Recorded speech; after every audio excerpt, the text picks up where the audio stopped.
Olá, boa noite, sejam todos bem-vindos a mais essa live. Conforme combinamos hoje de nos encontrarmos para esse tema tão relevante para tantos jovens que invadiram essa página recentemente, que querem de alguma forma viver esta realidade da vida conjugal de uma maneira mais gostosa, por assim dizer, mais real, né? Muitos de vocês hoje chegando aqui, talvez pela primeira vez numa live, eu reparei que muita gente nova chegou na página recentemente, né? Então, nós estamos falando aqui hoje sobre namoro, mas também vamos nos estender um pouquinho mais para a fase do noivado, sempre com a perspectiva daquilo que é o que realmente importa, que é o casamento.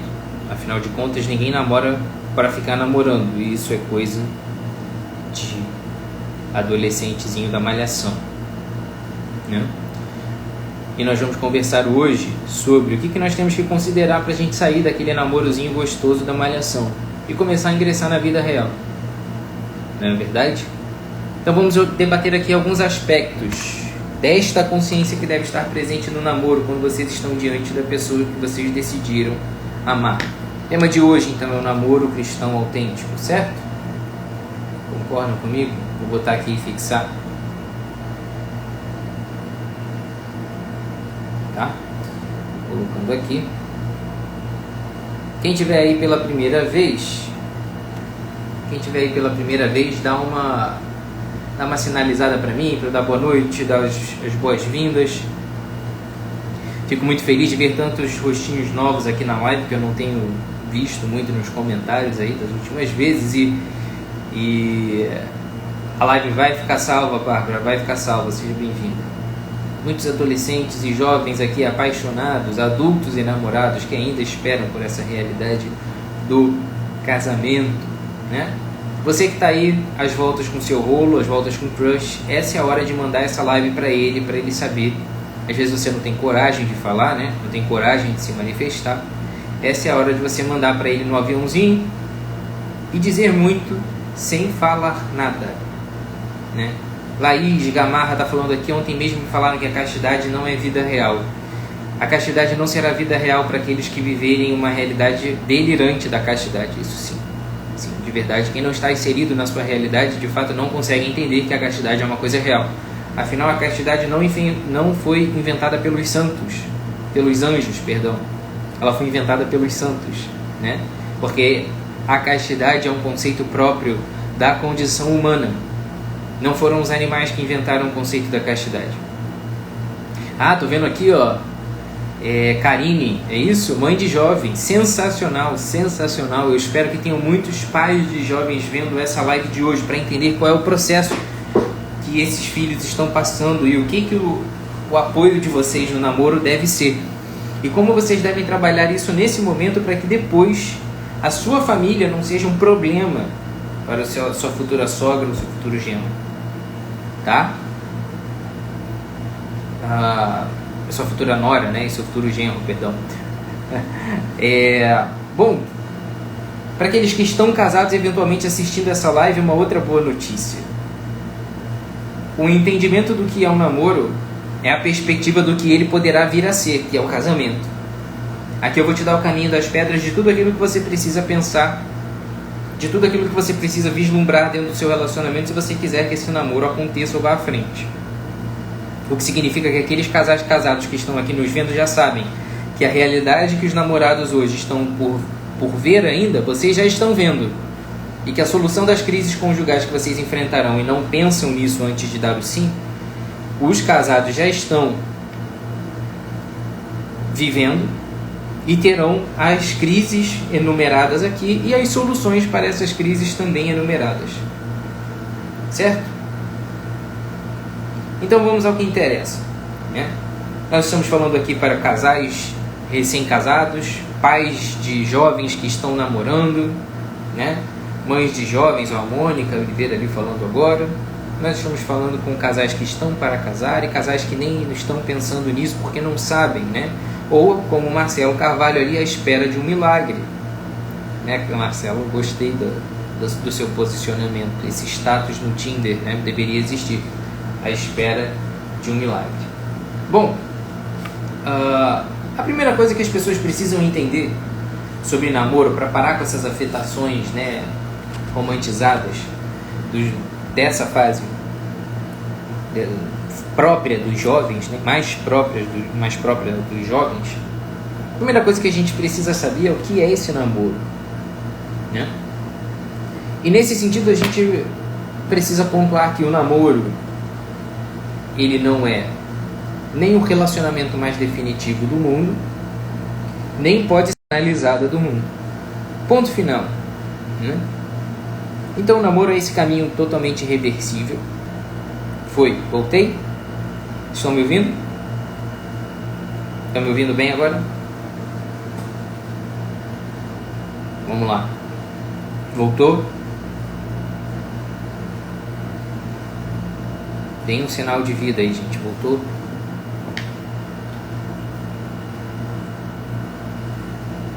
Me digam aí se voltou. Beleza, então vamos seguindo. A primeira coisa que a gente precisa entender quando a gente está falando de namoro é que ele não é essa realidade interminável da vida, né? E isso assume dois sentidos. A realidade de que ele não é interminável é de que o namoro foi feito para acabar, né? E esse namoro que foi feito para acabar, ele foi feito para acabar de alguma forma, ou numa proposta mais séria de um casamento, ou numa simples constatação de que aquilo ali não era para acontecer, ou se aconteceu não rolou, né, da maneira adequada, e que aquilo vai terminar. Portanto, é próprio dessa fase que os enamorados se conheçam, né? Se conheçam. Ali a gente já começa a testar adequadamente duas condições, né? Ali a gente já começa a perceber no nosso parceiro, até então, duas situações. Então, sendo uma fase de conhecer um ao outro, eu gosto muito desse entendimento da coisa na prática, né? Porque às vezes a gente fica rodando em volta de definições teóricas super bem trabalhadas e que não conseguem ir direto ao ponto.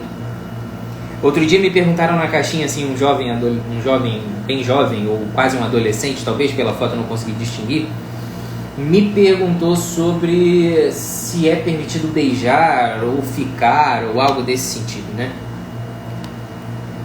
E, na verdade, quando eu olho para esse tipo de pergunta, né, eu fico me perguntando como é que essas pessoas começam um relacionamento nesta fase da vida, né? Se simplesmente as pessoas começam a se mirar de longe e aí vão interpelando umas às outras com perguntas objetivas até o momento que elas se afastam, e um dia elas voltam com um contrato de namoro, né, de vínculo temporário, para que possam, enfim, assumir esse compromisso. A grande verdade é que é próprio dessa fase, né, especialmente os jovens, né, que se conheçam, que tenham certa curiosidade, mas nós não estamos falando aqui de uma curiosidade sem fim, sem um objetivo maior, né? Nós estamos falando de uma curiosidade que tem que se traduzir em atenção ao outro e respeito.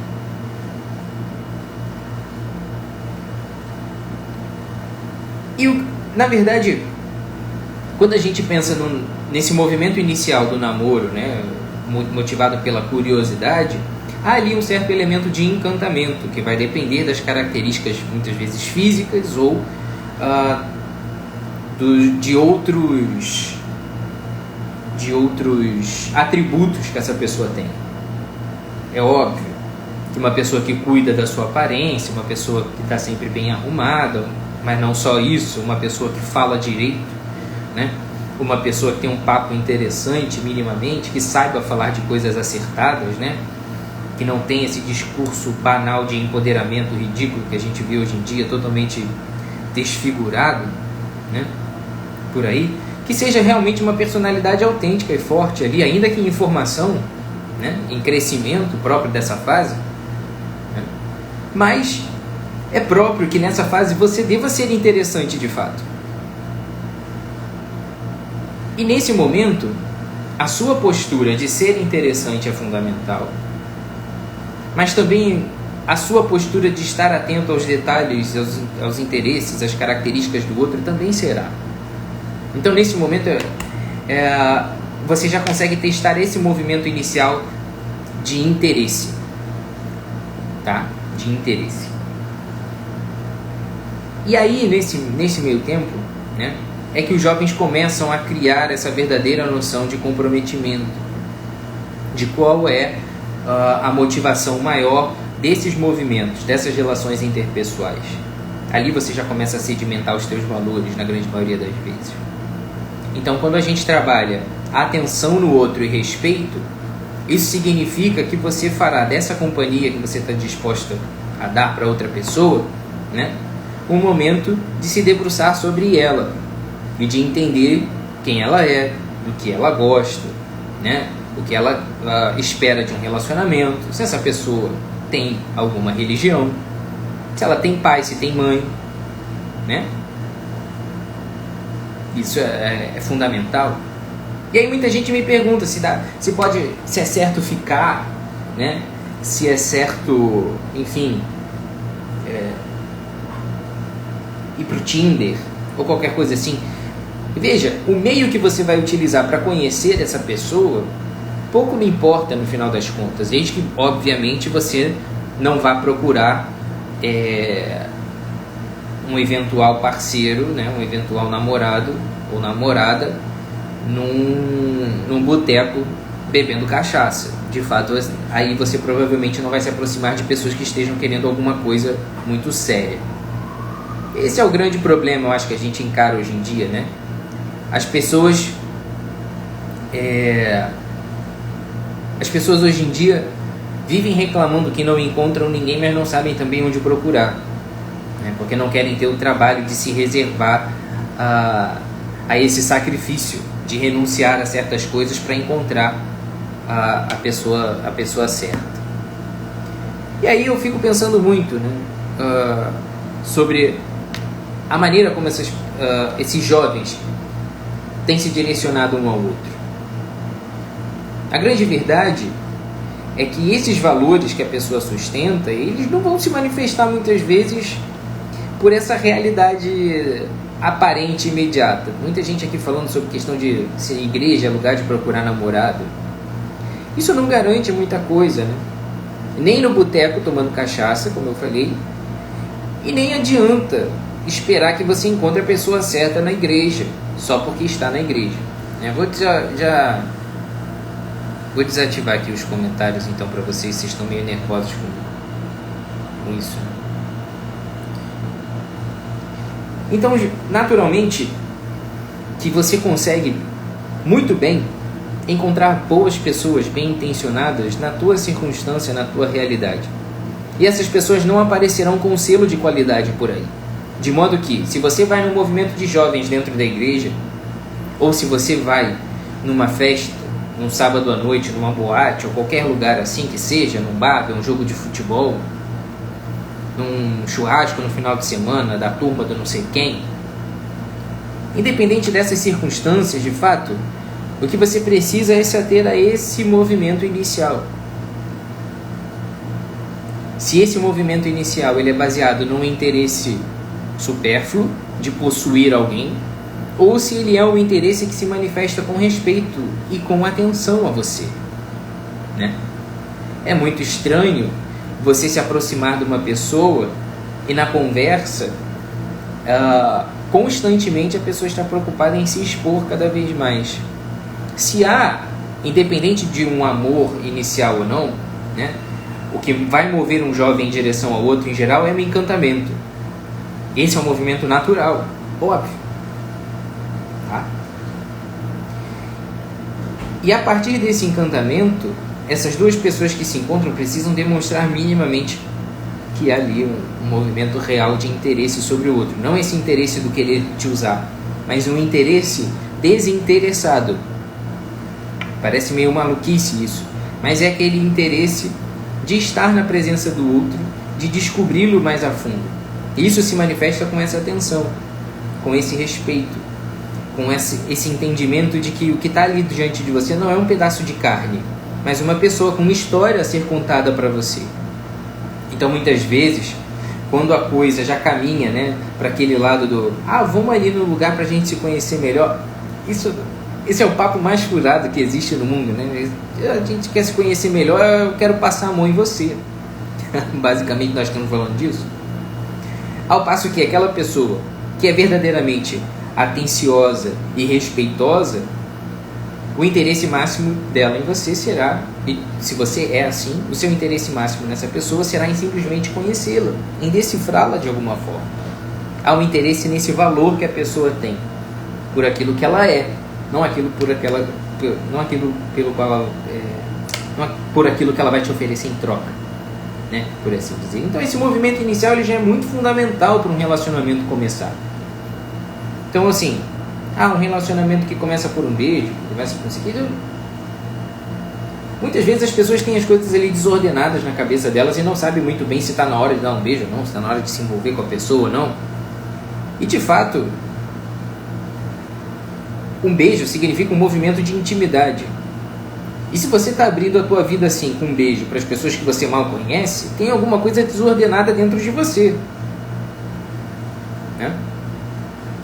Portanto, a primeira coisa que você precisa para esse movimento de conhecer o outro sem se perder é estar muito consciente da sua personalidade. E eu tenho muito essa preocupação quando eu vejo jovens como os que estão aqui hoje, e pais formadores e criadores de jovens como os que estão aqui hoje nessa live, em como vocês estão construindo o caráter dos filhos de vocês. E vocês jovens, em como vocês estão construindo o caráter de vocês. As opiniões de vocês, elas mudam de acordo com as circunstâncias, né? As decisões de vocês, elas são por conveniência ou elas são decisões firmes que partem do centro de vocês, baseado naquilo que vocês realmente querem. Não há nada mais atraente em alguém do que uma personalidade forte. E eu estou dizendo personalidade forte não é aquela pessoa grosseira que fala tudo que pensa, né? E que não tem medo de desagradar porque ela é o que ela é e ponto final, a síndrome da Gabriela, né? Nasceu assim, vai morrer assim, vai ser sempre assim. Eu estou dizendo uma personalidade forte, aquela pessoa que é convicta dos seus objetivos, inclusive neste objetivo de ser para aquela pessoa alguém que ela precise, alguém que ela mereça, né?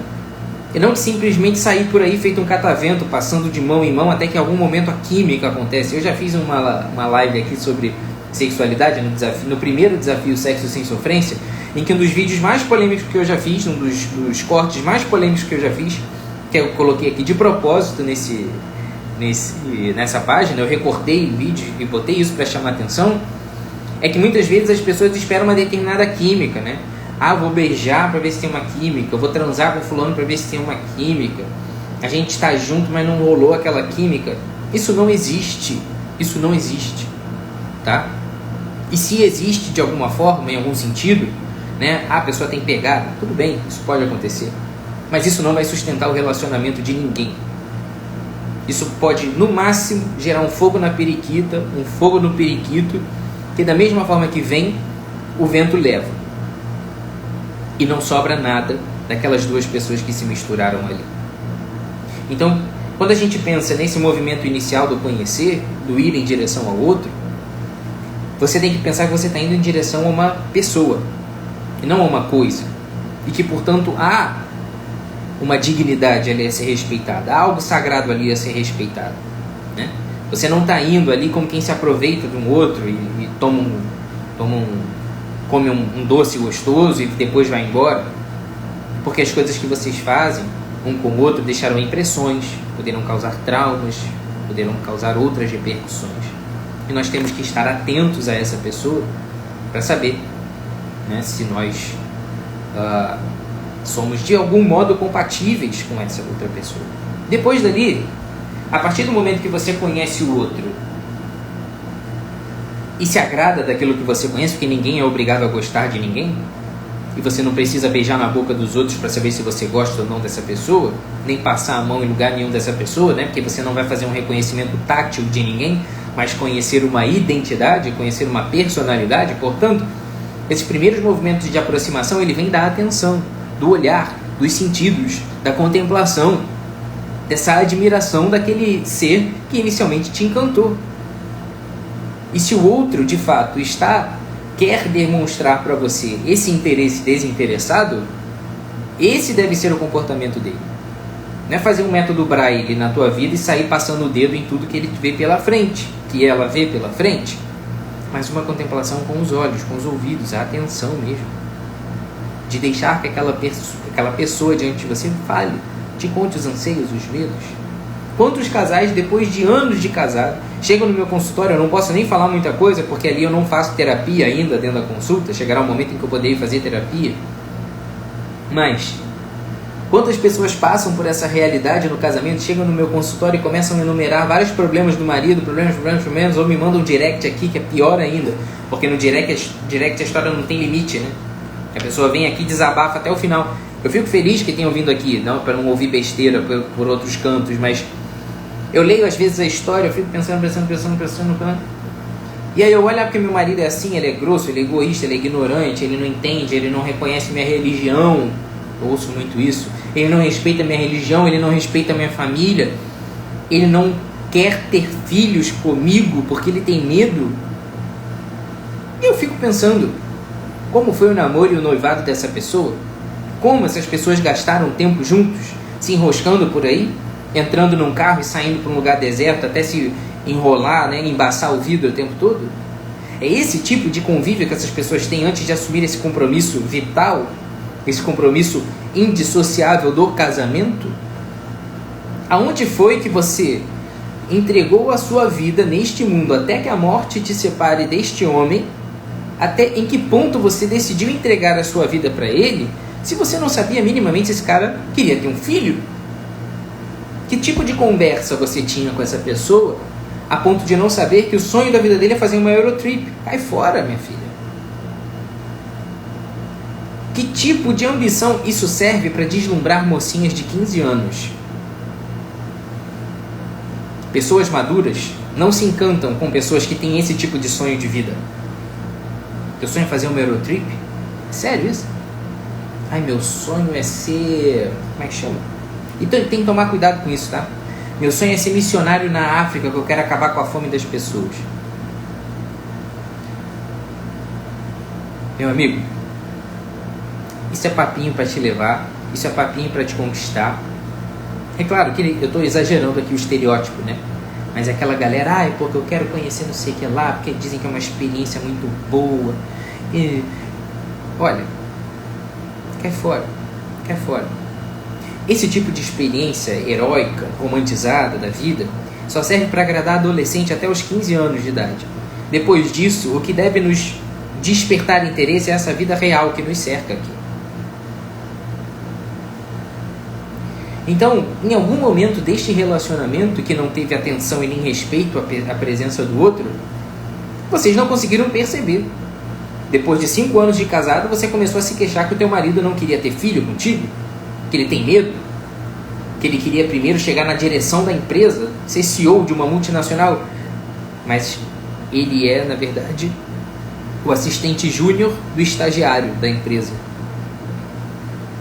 E nunca passou uma madrugada em claro estudando enquanto vocês namoravam ou noivavam, e você nunca soube que ele nunca se deteve em estudar um final de semana sequer por um curso de pós-graduação, alguma coisa que pudesse qualificá-lo melhor.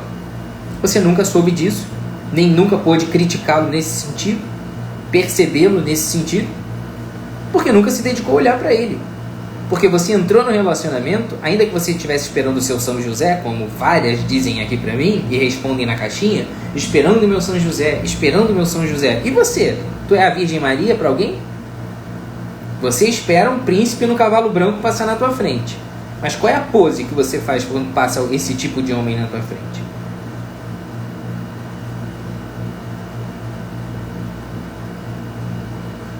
Qual é a postura que nós temos dentro desse relacionamento? É um relacionamento baseado nessa atenção mútua? Ou vocês simplesmente convivem e se suportam no pior sentido da palavra? Porque o sexo é legal? Porque fulaninho é interessante? Porque ele é engraçado? Ou porque ele tem um carro maneiro? Porque ele tem um emprego legal? Isso vai me dar uma estabilidade? Vai te dar estabilidade o emprego legal dele. O pai dele é dono da empresa tal. Mas ele só vai querer ter filhos depois que a empresa estiver consolidada no mercado. Isso pode durar 30 anos. Você olhou para a empresa dele e não olhou para a história que ele tinha para te contar. Porque você não conheceu a pessoa. Você se apaixonou pela sua expectativa em relação àquela pessoa. Essa é uma das coisas que mais acontece no relacionamento. Você se encanta com uma figura inicial, atraente, aparente, e projeta nela todas as suas vontades. Quantas vezes vocês já não passaram por isso no relacionamento? Quantas vezes vocês discutem no namoro? Quantas vezes vocês discutem no noivado? Quantas vezes vocês discutem no casamento depois de 50 anos de casados? Porque vocês simplesmente esperam do outro uma coisa que ele não pode te dar, porque ele não é assim. Ai, meu marido não faz uma surpresa para mim. Quantas vezes no namoro ele fez uma surpresa para você, minha filha? Nunca. Quantas vezes no noivado? Nunca. E você sempre gostou de ter surpresas românticas. E casou.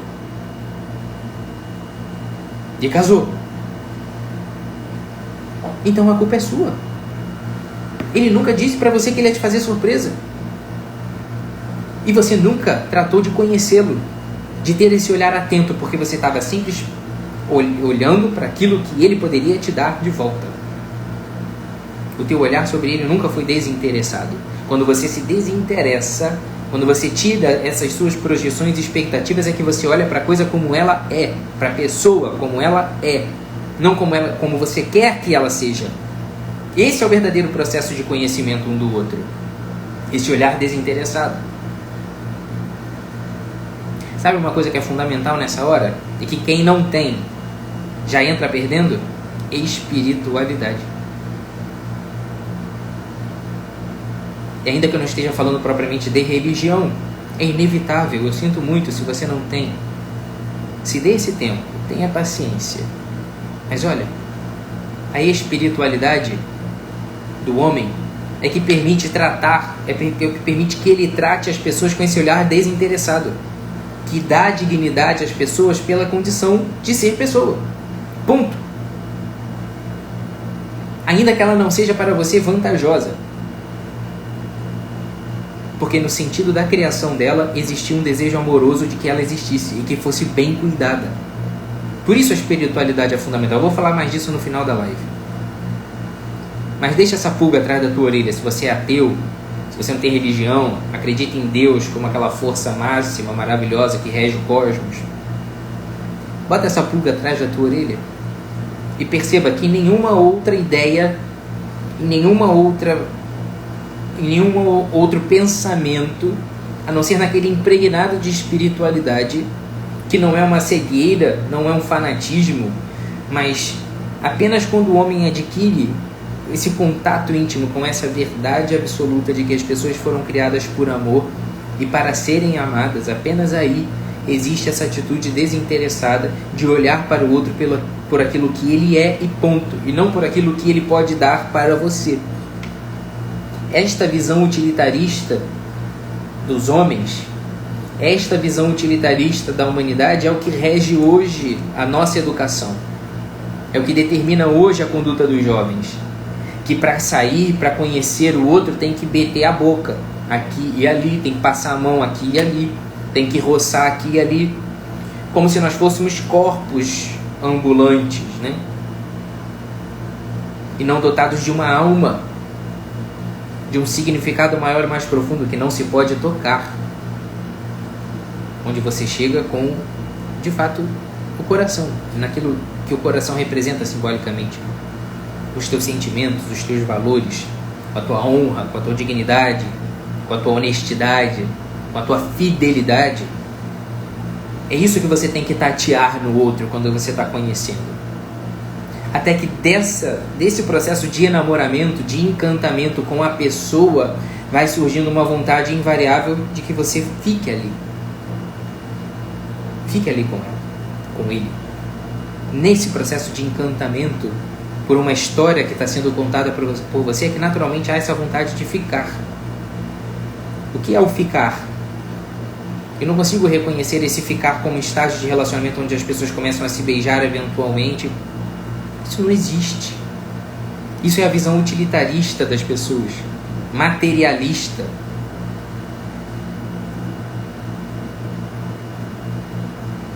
Em que as pessoas são aquilo que se palpa. O ficar, na verdade, deveria assumir essa dimensão do eu tenho vontade de permanecer aqui com você. Porque de alguma forma, aquilo que você me conta, aquilo que você me traz, aquilo que você é, profundamente me toca, me encanta no meu interior. Não nos meus olhos, simplesmente numa visão de sempre tem uma bundinha bonita, corpinho maneiro, um cabelinho maneiro na régua.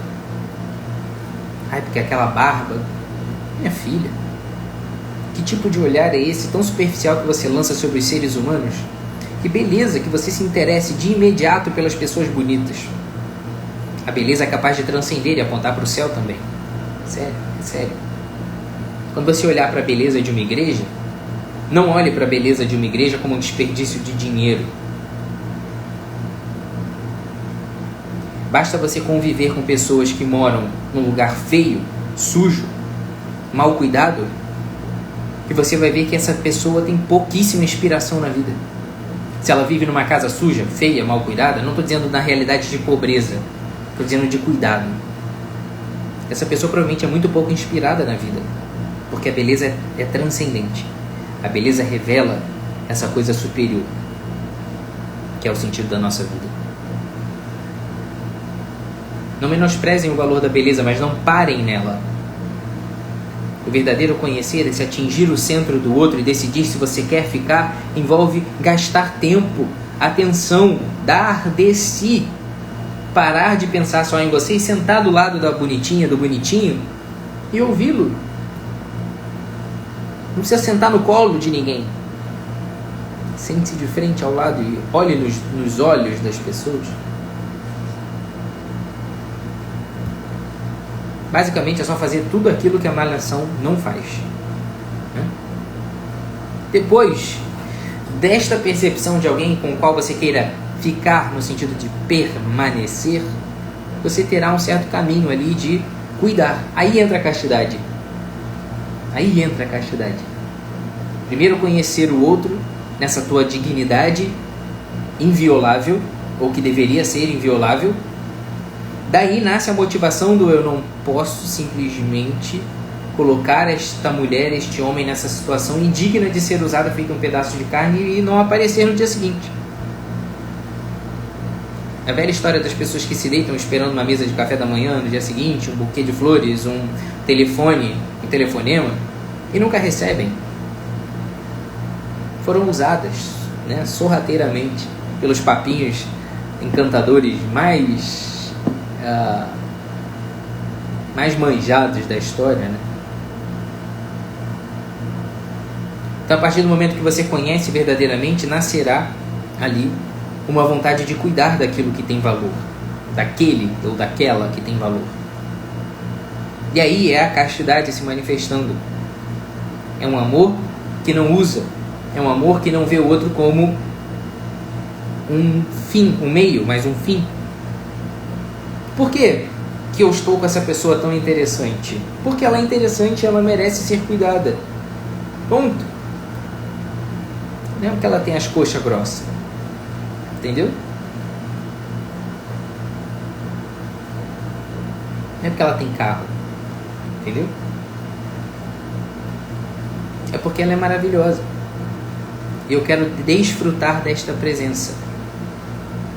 Com ela. Não desfrutar da presença dela, mas com ela. Trazê-la para partilhar da minha alegria, partilhar das minhas conquistas, dividir com ela as minhas tristezas.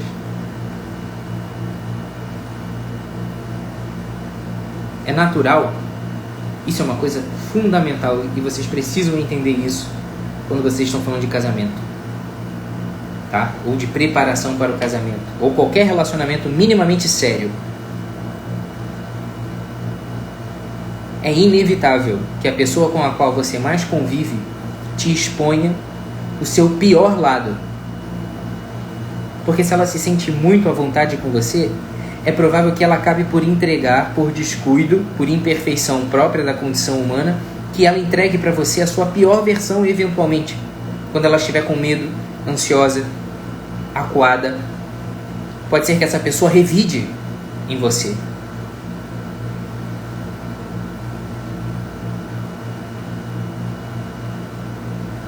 É natural isso, de certa forma. E essa tem que ser uma luta constante. Tem que ser uma luta constante. Por quê?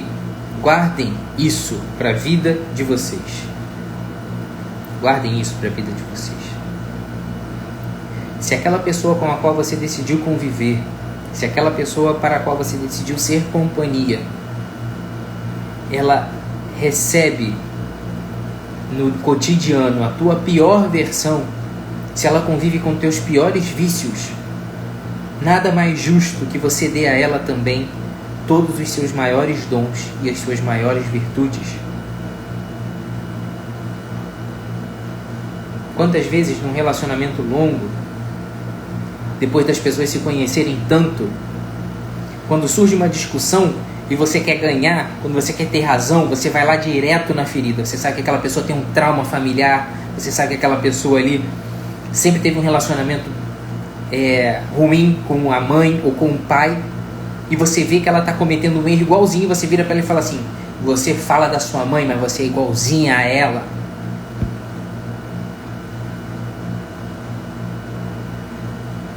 Ou você conhece um relacionamento traumático que o mozão teve com outra mulher e que ela acabou com ele porque fez uma coisa super triste qualquer, enfim, expôs ele ao ridículo, traiu com a pior pessoa, enfim.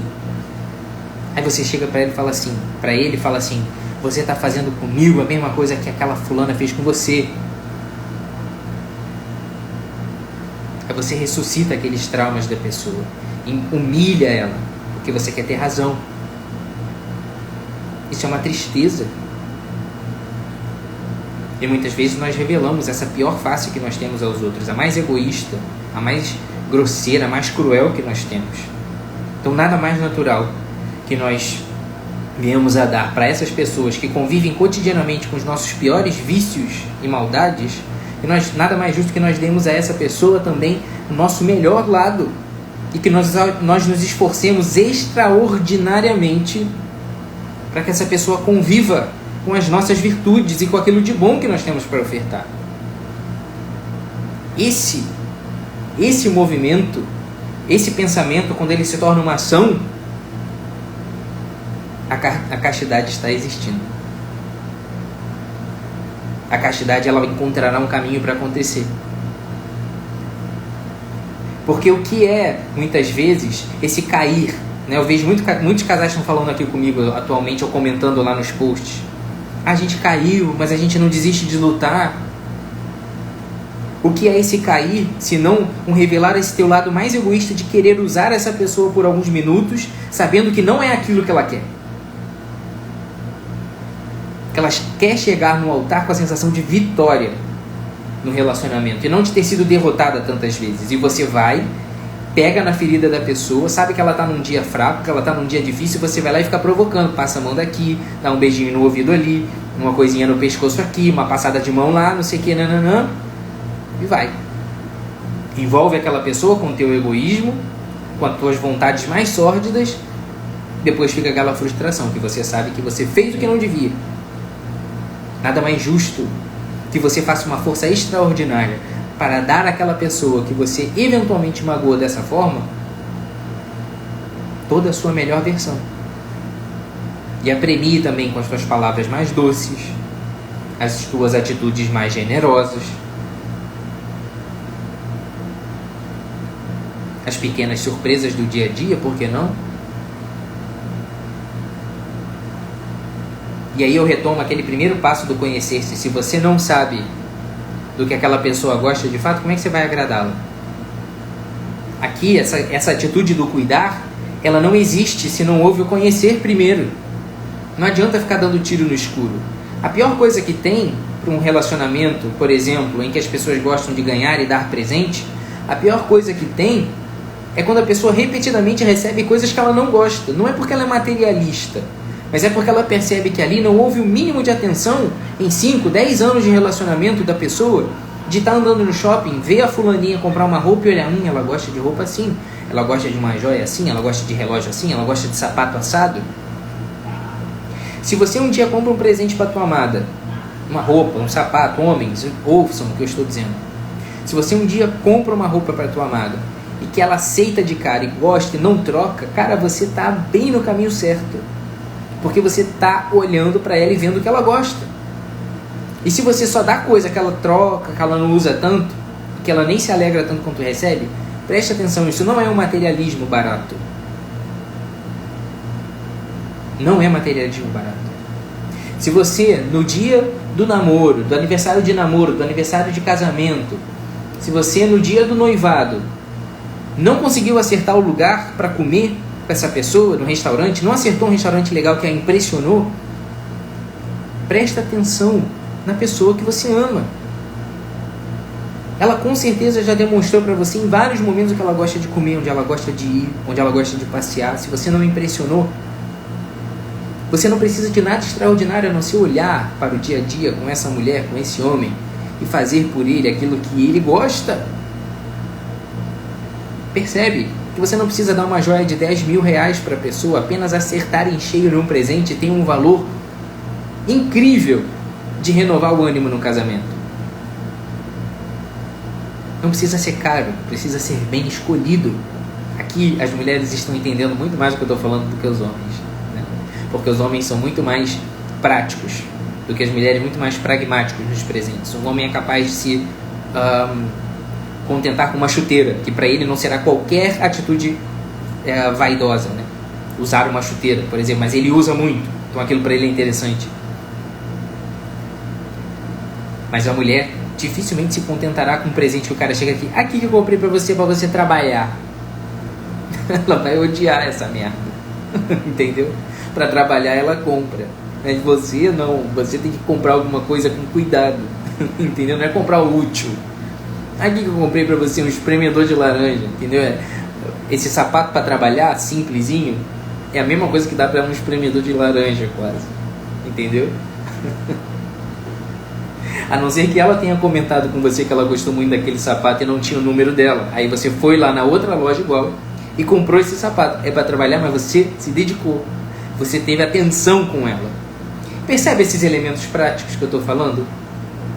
Isso não acontece num passe de mágica quando você bota uma aliança no dedo esquerdo, caceta. Se você não pratica isso no namoro, o seu casamento vai ser uma merda.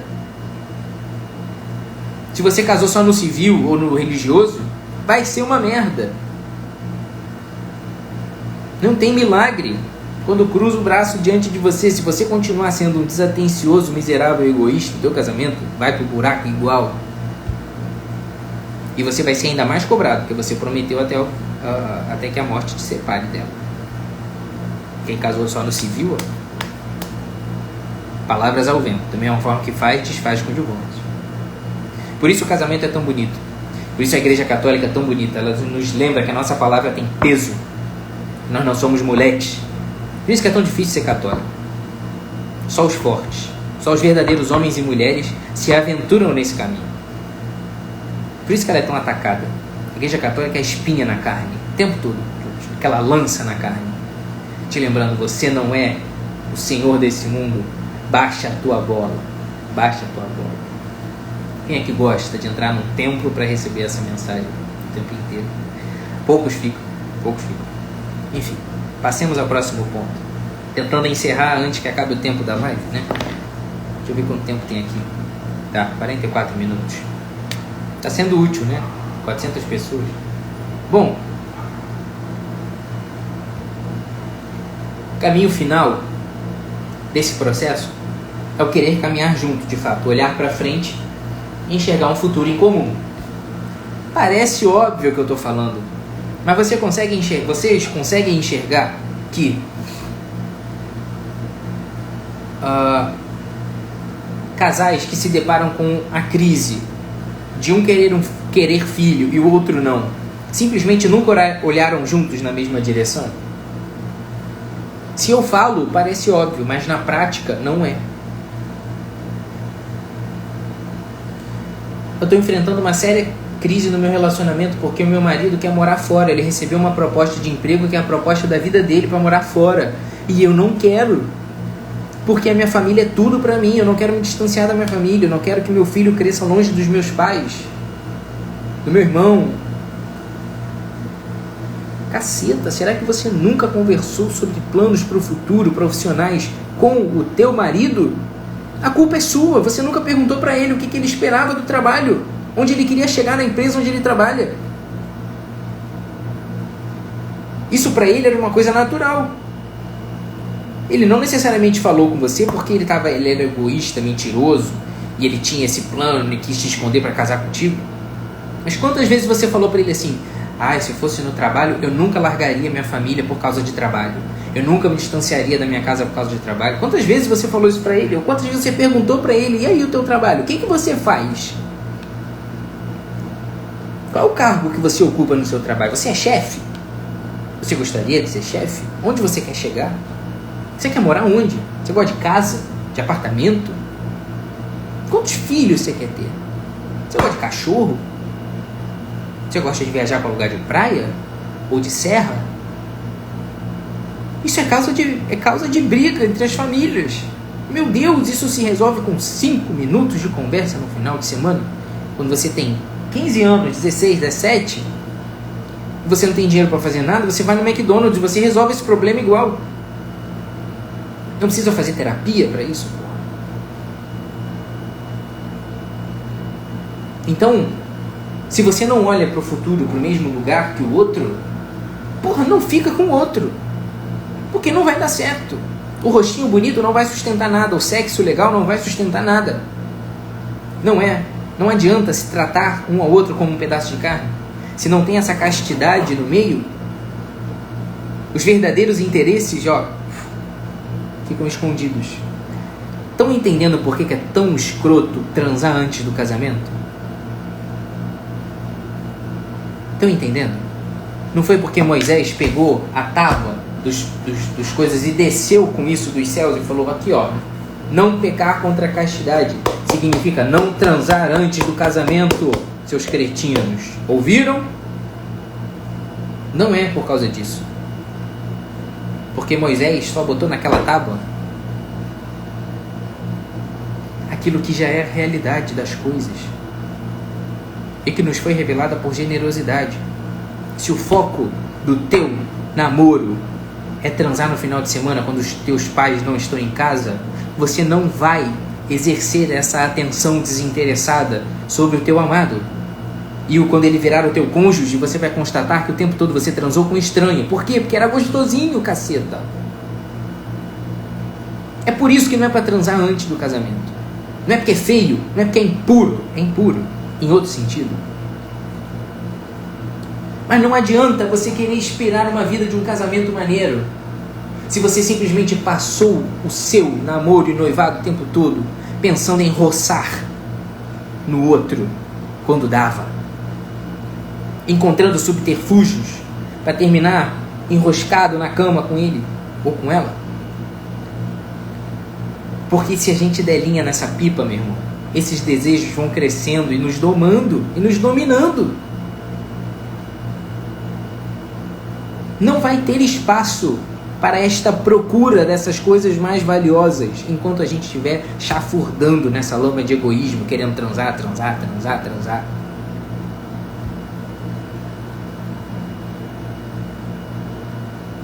Aonde os vícios se controlam, as virtudes começam a aparecer e a serem buscadas.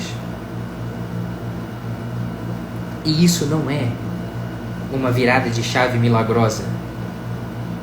Se você alimenta o teu coração de boas práticas, os frutos serão as virtudes. Se você alimenta o teu coração com as más práticas, os frutos serão os vícios. É por isso que vários casais transam enlouquecidamente e têm o melhor relacionamento do mundo no noivado. Quando casa, acaba. Porque o casamento vem como um balde de água fria chamado de realidade. Casamento é conta para pagar no final do mês. É filho puxando de um lado e do outro ao mesmo tempo. É a viagem de final de ano que vai ter que ser dividida a 2? É a sogra dentro da tua casa? Quantas vezes você se dedicou a ter um bom relacionamento com a família da tua esposa? E agora você reclama que a tua sogra não sai da tua casa? Que você não se sente à vontade? A tua sogra é uma estranha para você? É claro que a gente não tem que abrir esse espaço para que os nossos familiares e parentes transitem aleatoriamente pela nossa casa, porque nós temos que ter um ambiente da intimidade da vida conjugal. Ponto. Isso aqui, nem perca seu tempo com isso, discutindo, tá? Nem perca seu tempo, isso é fundamental. No casamento você tem que ser independente e ter intimidade. A tua casa é o teu lugar. Casar para morar com os pais é furada. Corre disso, tá? E esse papinho do vamos casar logo, a gente mora com os nossos pais, porque a gente já começa a ter a nossa vida. Que vida? Que vida? Tu não sustenta a tua casa, cacete? Aí você não vai querer que o teu sogro, a tua sogra deem opinião na tua vida? Eles pagam tuas contas. Tu mora debaixo do teto deles. Aí para pagar tuas contas, a sogra e o sogro servem. Para dar opinião na tua vida não serve? Isolem-se desses problemas. Mas dediquem-se a construir bons relacionamentos com os familiares da sua amada, do seu amado, cara. A não ser, meu sogro é um pistoleiro, é um matador. Meu sogro é da milícia. Porra, casa e vai pra bem longe, né? Casa e vai pra bem longe, óbvio. Agora, meu sogro é um cara normal, minha sogra é um cara normal, minha sogra é uma mulher normal, né? Não está sendo procurado pela Polícia Federal. Tem seus defeitos, eu também tenho. O mínimo que você pode fazer é conviver harmoniosamente com essas pessoas, em nome da pessoa que você ama. Ou ela é só o pedaço de carne para você que só te serve quando é interessante? Tá entendendo o que eu tô falando? Não tem milagre na vida conjugal. Não tem milagre. Os dilemas que vocês se enfrentam na vida conjugal são simplesmente a realidade batendo na tua porta. E se você ignora isso no processo do noivado, quando você casa, tudo vira uma grande surpresa. E essas grandes surpresas não são nada mais nada menos do que a vida acontecendo. E você não tem o direito de reclamar. Então é uma ditadura do casamento, da sociedade patriarcal, machista. Não! Para de idiotice. É simplesmente a vida acontecendo. A vida do casamento é essa aí. Não tem mistério nenhum. É você servir ao outro, seja quem for, mulher ou homem, tem que servir ao teu amado. Renunciar à própria razão para fazê-lo feliz. Porra, não tem jeito. Você quer ser feliz ou ter razão? É a grande brincadeira que todos fazem e é a grande verdade na dinâmica do relacionamento. A grande maioria dos problemas que a gente enfrenta na vida conjugal são surpresas porque você nunca parou para pensar no day after. Só pensa na festa. Só pensa na noite de núpcias. Finalmente eu vou transar. Ou finalmente eu vou ter a lua de mel dos meus sonhos. Vou fazer a minha viagem para as Maldivas. Minha casa tá linda. Fiz um projeto com um arquiteto maravilhoso. A gente trabalhou muito por essa casa. Nunca pararam para conversar como é que iam conviver lá dentro. E esse palácio maravilhoso que você constrói, da noite pro dia vira um mausoléu. E quando a realidade pesa sobre as cabeças dos jovens despreparados num namoro de merda, aquele palácio maravilhoso de pai rico, família endinheirada que construiu aquela casa maravilhosa, um casamento super fácil de fazer, quando você entra naquela casa e recebe o peso da realidade nos teus ombros, a libido acaba. Aquele sexo maravilhoso do noivado acaba.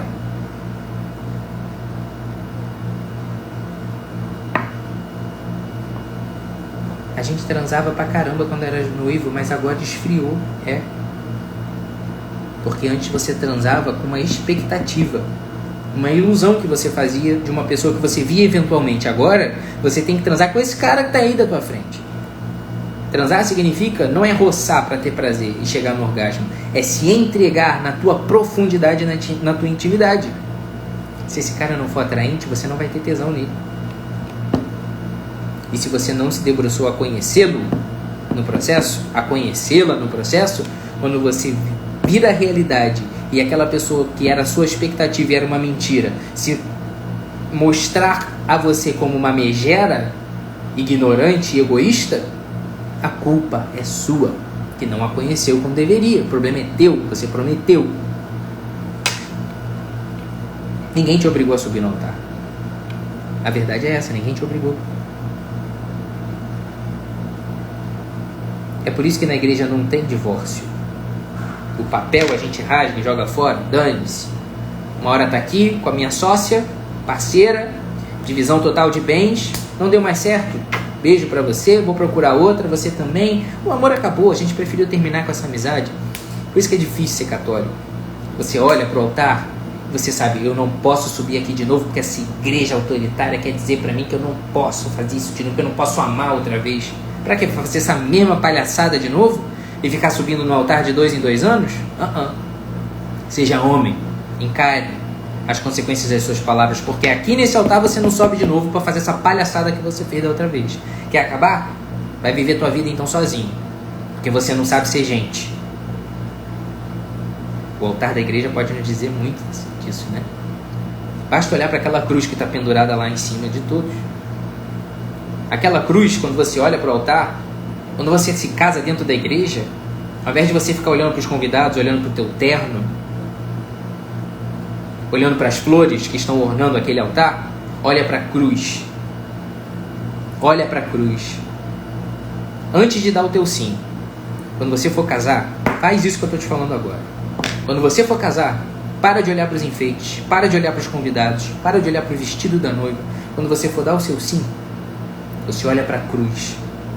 E antes de dar o seu sim, você olha e veja aquela mensagem que ele está te dando aqui naquele momento. Olha para o Cristo e pensa que naquela palavra que você vai estar dizendo existe uma mensagem clara. E a mensagem do Cristo na cruz é muito clara. Para todos os cônjuges, para todos os enamorados, para todos os casados, a mensagem é muito clara.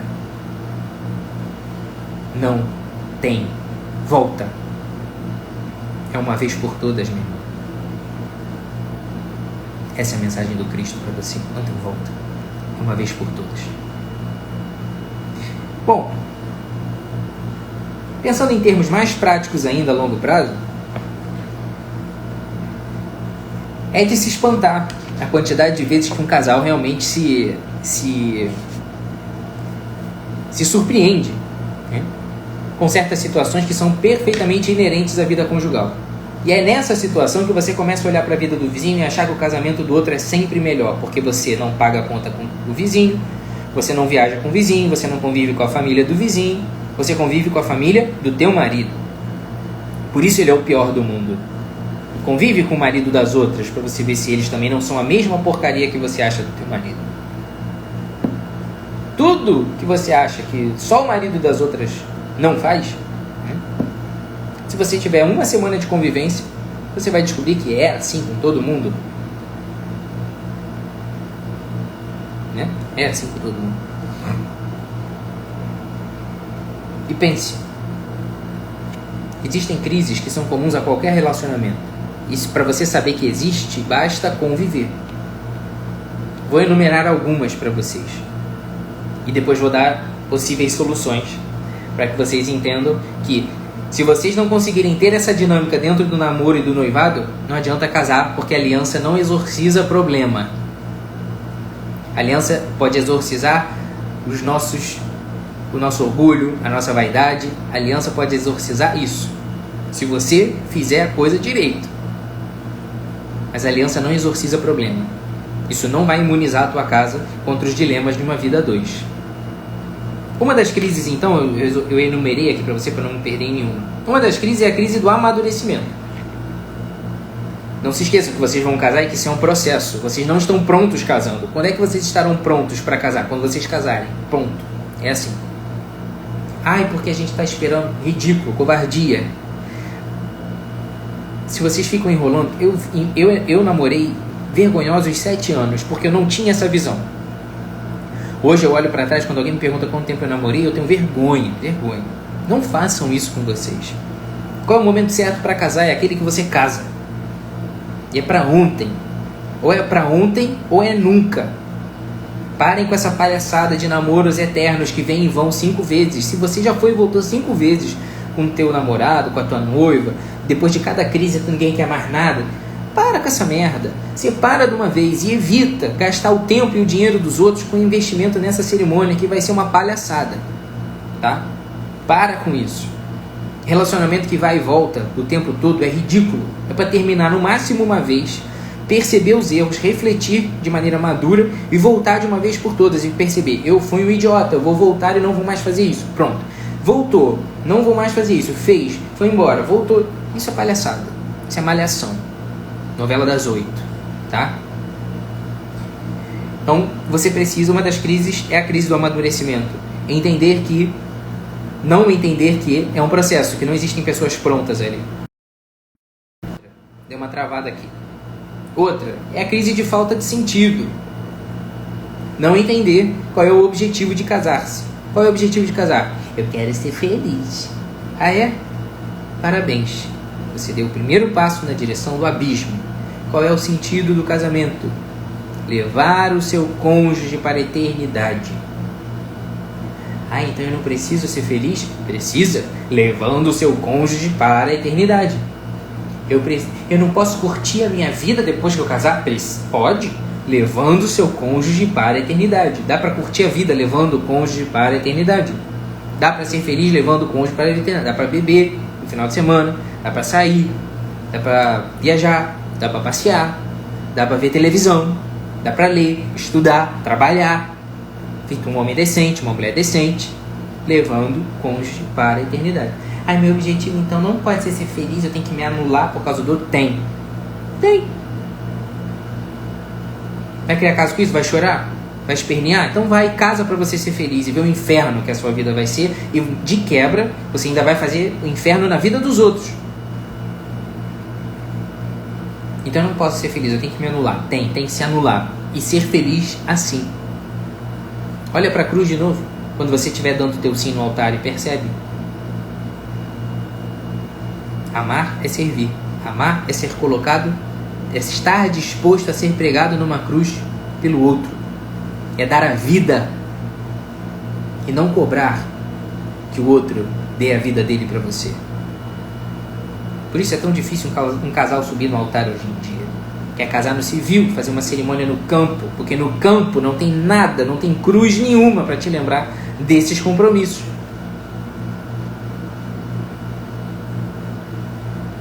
E o número de casamentos diminuiu, de divórcios aumentar, o número de cerimônias na igreja diminuiu, o número de divórcios aumentar, não é um fim da igreja católica, mas é na verdade uma constatação de quão fraca essa sociedade é, quão fraca essa geração é, que não suporta o peso da cruz, que é estar com o outro. Não sabe a beleza em se anular, em renunciar a si mesmo, tomar a sua cruz e seguir, e essa cruz muitas vezes será o seu amado. Aí outro ponto de crise, infidelidade. Já parou para pensar que quando você casa, você tem que estar disposto a eventualmente passar por uma traição? Ai, que coisa machista. Eu não estou falando só para mulher, não. Ah, então a gente tem que contar com essa possibilidade? Não. Não uma possibilidade específica do teu cônjuge. Ah, esse cara aí é um traidor em potencial. Todo homem é um estuprador em potencial. A merda com esse discurso ridículo. O potencial de erro é o potencial do ser humano. Não é do homem nem da mulher, é do ser humano decaído que comeu daquele maldito fruto proibido de querer ser igual a Deus e dizer o que é certo e o que é errado e relativizar as verdades para fazer apenas aquilo que lhe satisfaz. Foi isso que Adão e Eva fizeram e é isso que eu e você fazemos o tempo todo. Por isso, a gente não pode se surpreender com o erro do nosso cônjuge. Sabe por quê? A nossa diferença para aquele cônjuge que cometeu aquele erro imperdoável aparente é a oportunidade. Você não errou tanto quanto teu cônjuge ainda, aparentemente, por 2 motivos. Ou você é soberbo e não percebeu que você já faz aquilo, ou você ainda não teve a oportunidade de fazer a mesma merda que ele fez. Então, diante do erro do teu cônjuge, não se espante. Mas crie esse alerta no teu coração de que se aconteceu para ele, pode acontecer para você. Diante dessa consciência, vai surgir uma outra solução para as crises conjugais por infidelidade que eu vou falar mais à frente. Outra crise é o desleixo. Ninguém se encanta por algo que não é encantador. Então, não vá com essa ilusão de quem me ama, ama do jeito que eu sou. Palhaçada isso. Isso é discurso de livrozinho romântico, de novela empoderada. Não é assim. Se você não for interessante, ninguém terá interesse em você. Ponto. Ai, não sei, você é muito mal, você é muito cruel, você está acabando comigo. Tô. Sabe por quê? Para depois você não ficar chorando feito um adolescente de 40 anos que seu casamento deu tudo errado. Porque o tesão acabou. Claro, a pança só cresce,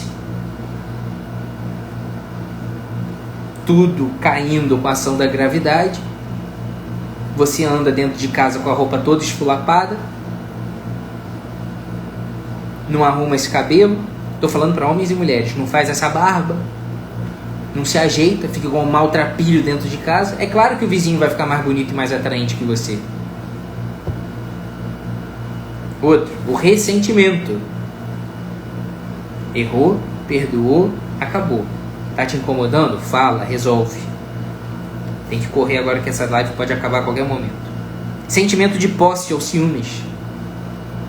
Consequência do não entendimento de que amar é servir. Quem ama não possui o outro. Quem ama está se dando ao outro, livremente. Amor é liberdade. Como Deus generosamente te criou para ser livre, assim generosamente nós nos unimos na vida conjugal e nos entregamos uns aos outros. Todo mundo pode ir embora a hora que quiser, desde que encare as consequências disso.